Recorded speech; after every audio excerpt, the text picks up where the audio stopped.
Cursed, one of the newest offerings from Netflix, goes back to the days of ancient Britannia and retells the classic story of the legendary Sword of Power and its wielder, Nimue.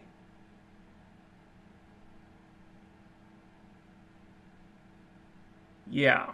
So because this particular horse isn't quite dead enough yet, we're back to the increasingly baffling practice of co-opting a famous story that was traditionally about male characters and making it about a woman. Didn't work for Ghostbusters, didn't work for Terminator, but hey, it's gotta work at some point, right? Not if what I just watched is any indication. Cursed may have its moments here and there, but overall, I don't think this is going to be the project that finally bucks the trend of these types of things not working out. To give you a bit of an overview, I wasn't terribly impressed by any one thing here. Action scenes range from decent to amateurish. The acting is acceptable for the most part, though there is one cast member in particular who overacts like it's going out of style, and probably the show's best feature is that it looks really nice. Almost too nice, unfortunately. There is some beautiful scenery, but from the sets to the cast to the costuming, everything feels very CW-esque.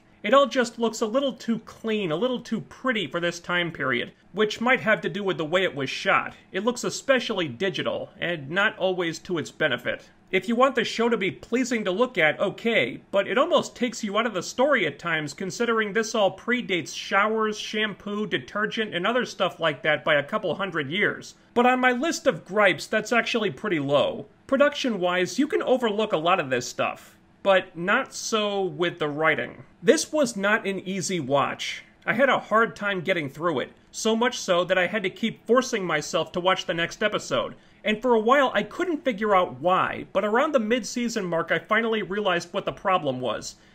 It's because the show either doesn't explain things, or takes too long to explain things. Throughout the whole season, there was never a time when I wasn't confused about something. And the reason for this, or part of the reason anyway, is that the writers are assuming that everyone watching is at least somewhat familiar with the Arthurian legends, and if you're not, there are going to be times when you're just begging for them to give you more information and getting more and more frustrated when they don't, because they're apparently playing to people who already know the legends, which is even more confusing once you realize that they're taking so many liberties with them. There was so much here that I was clueless about. There's a whole plot about the Fae kind that's thrown out there like we're just supposed to automatically know everything about it. In the first episode, this Fae tribe is performing a ceremony to choose a new summoner. What's a summoner? I don't know, they never tell us. Then they bring in this weird-looking creature and they're like, oh my god, it's a moonwing!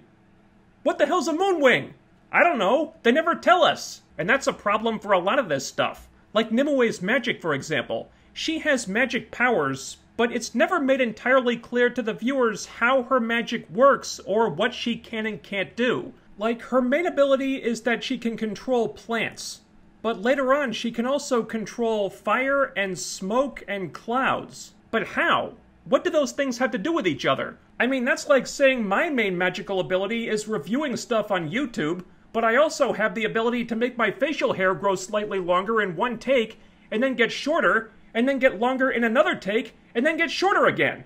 It just makes no sense. Her magic seems to be able to do whatever random thing the plot needs, except when the plot needs it to not be able to do something, and that's not consistent either. In one scene, she seems to be able to move things with her mind, but she only does it in that scene, and then it never happens again, even though there were many times when that power would have been incredibly useful. And her control of this magic is weirdly arbitrary, too. Sometimes she can control the magic and sometimes she can't. It's completely dependent on what the needs of the scene are. Nothing is explained about this, and that goes for a lot more than just her magic. And they don't do a great job even when they do try to explain things. Like Nimue's backstory, it's handled so clumsily with this series of cutaways that go by so fast, you actually have to pause it and go frame by frame just to understand what they're getting at, because it's very unclear what's happening. And sadly, you can say the same thing about major plot points. That hurts the show more than anything.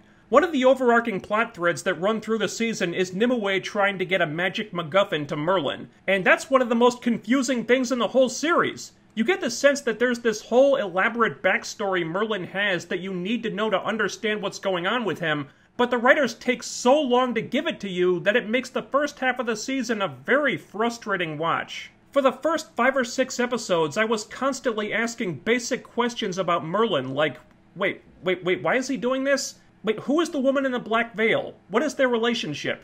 Why is it raining blood? What the hell is that about? What is going on? I don't know. And they do start answering some of these questions eventually, but it takes so long, by the time that happens, you've almost stopped caring. Now, conceptually, I don't have a problem with mysterious backstories that take a while to reveal themselves. That can make for an interesting character when it's done well. But the mysteries about Merlin just aren't handled in a satisfying or compelling way, because information about him isn't doled out when it needs to be a lot of the time, at least in the first half of the season. The show does become a lot more enjoyable once the Get the MacGuffin to Merlin story is wrapped up, but until then, more often than not, I was just left really confused and annoyed. And that's a problem in terms of logistics, too. There's at least 2 major plot points that rely heavily on characters very quickly getting to a place they couldn't possibly be. The first time this happened, I honestly started wondering if Nimue's magic powers included teleportation,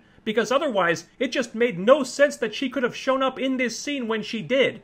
If that kind of stuff bothers you, you may find yourself getting impatient with this show at times. And I think a lot of viewers are going to be feeling that way regardless, because this is not your granddad's Arthurian story. There have been quite a few quote-unquote updates to make it more modern, more current year, more politically correct, including, but not limited to, giving all the major characters woke makeovers. Arthur is a race-bent liar and thief. Morgana is a race-bent lesbian and champion/defender of oppressed minorities. Uther is weak and useless and needs his mother to help him get anything done. Guinevere is a hard-ass Viking warrior. Merlin is a powerless drunk. And Nimue is this unstoppable, courageous force of nature determined to do what's right at any cost, is hated and feared by normal people because of how powerful she is, and is also kind of, sort of, possibly, let's leave this up to interpretation, bisexual. Now, I'm not incredibly familiar with the Arthurian lore, but I'm pretty sure at least some of that stuff is new. And you may have noticed a pattern with these characters in terms of the politics on display here that I'm guessing won't be incredibly surprising if you saw the trailer.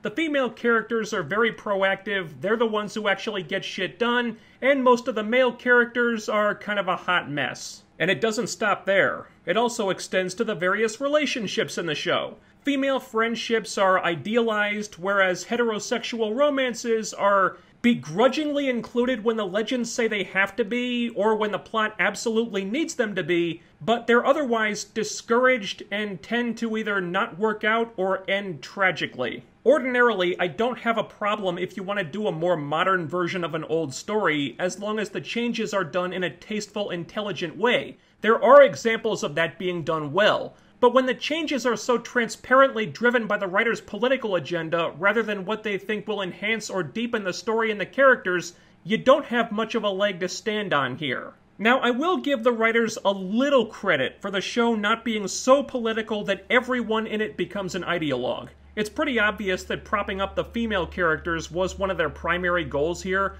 but there weren't really any characters that I actively hated or dismissed as a vehicle for them to preach about feminism or the patriarchy. Well, except Uther. Don't get me wrong, this is definitely a woke feminist show, but the writers do at least seem to care enough about their craft that most of the characters are more three-dimensional and likable than the characters on Batwoman, for example, even if they are almost unrecognizable in some cases. But yeah, needless to say, it's different. If you're really attached to the more traditional legends, Cursed is gonna take some getting used to. I'm not necessarily against a different take if it's done tastefully, but I just don't think they pulled that off. I do like the cast generally, and most of the characters ultimately came off better than I expected them to at first glance, but it does make a lot of changes to the lore, many of which feel like they were done for the wrong reasons, and there isn't anything impressive enough on the production side of things to help you overlook that. And that's too bad, because some of the new ideas here do feel like they have potential, but thanks to a lot of clumsy world building and not enough attention to detail, they're just not explored very well. Unfortunately, Cursed feels more like a show that would be airing on the CW than Netflix. The platform has certainly put out worse stuff, but I wouldn't call this their best effort by a long shot. If you're self-isolating and really bored, it might be worth a watch to kill some time, but if you're looking for a great sword and sorcery epic that puts a modern twist on ancient legends without getting hamstrung by modern politics and cliches, you can probably skip this one. If you enjoyed this review, please leave a comment down below. Feel free to leave a comment if you didn't enjoy this review. Ding that bell icon and follow me on Twitter using the link in the description so you'll always be notified when I upload new videos. Like, share, subscribe. Make sure you're still subscribed, since YouTube may have unsubscribed you since the last time you were here, and I'll be back with more very soon. Until then, stay safe, stay healthy, wear a mask and all that stuff, and I'll see you next time.